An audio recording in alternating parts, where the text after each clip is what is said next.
strategic square, whether or not marketing is a war.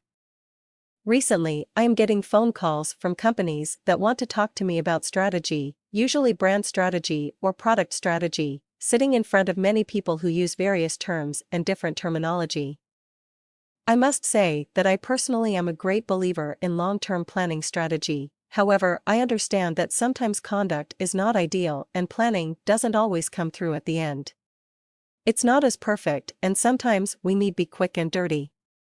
I remember as a boy my parents sent me to play chess. Well, what can you do? My parents believed that through training the child equals will be smart, and they sent me to almost every class possible. I must admit that in retrospect the chess circle was one of the interesting ones. Thinking, planning, the ability to read moves, the action. Sounds a bit strange, I know, but this is an amazing war simulator. There is no doubt that this is one of the most exciting games, to my opinion of course. I remember how I admired my teacher, his ability to play with several people simultaneously and often beat them. For me this was another chore that in time became a major part in my life, not because I became a great chess player, but more learning about strategy principles.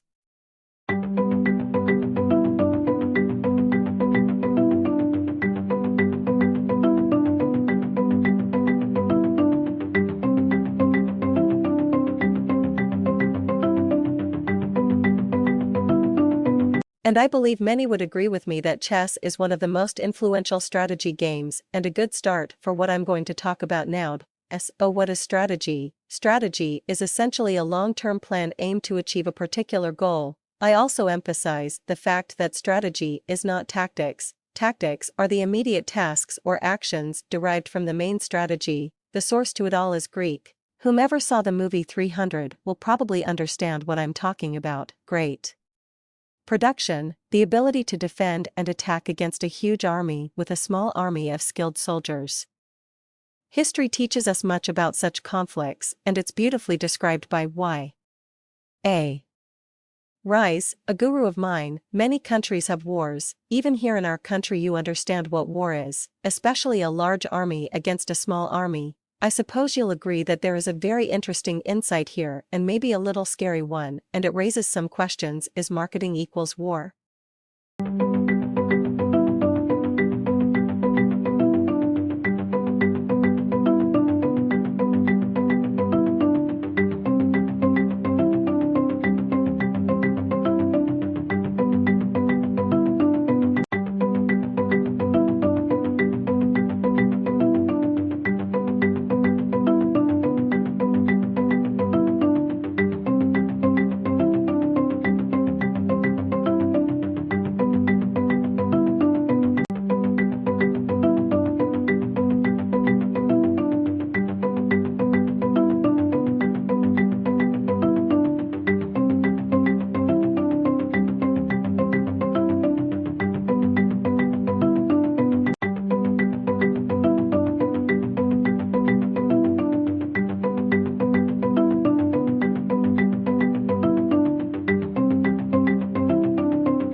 Wow. It's an amazing product too.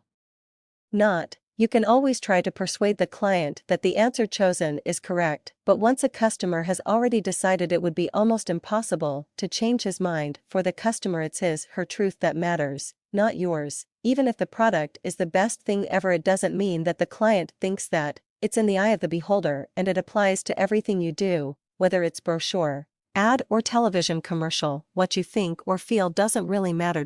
If you're so smart, then why aren't you rich? Even if you succeeded in persuading the customer that your product is better, she would always ask himself, wait. If you are so good, then how come you're not leading the market? If you're so smart.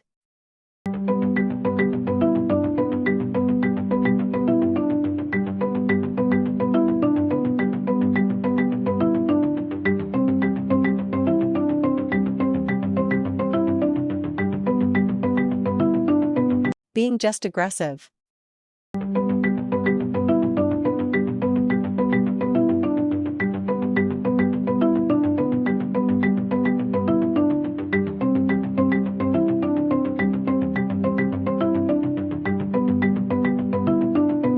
War or not, next post I'll try to describe a little more depth the issue of guerrilla wars over the internet and how we can win battles even if we are not the market leaders.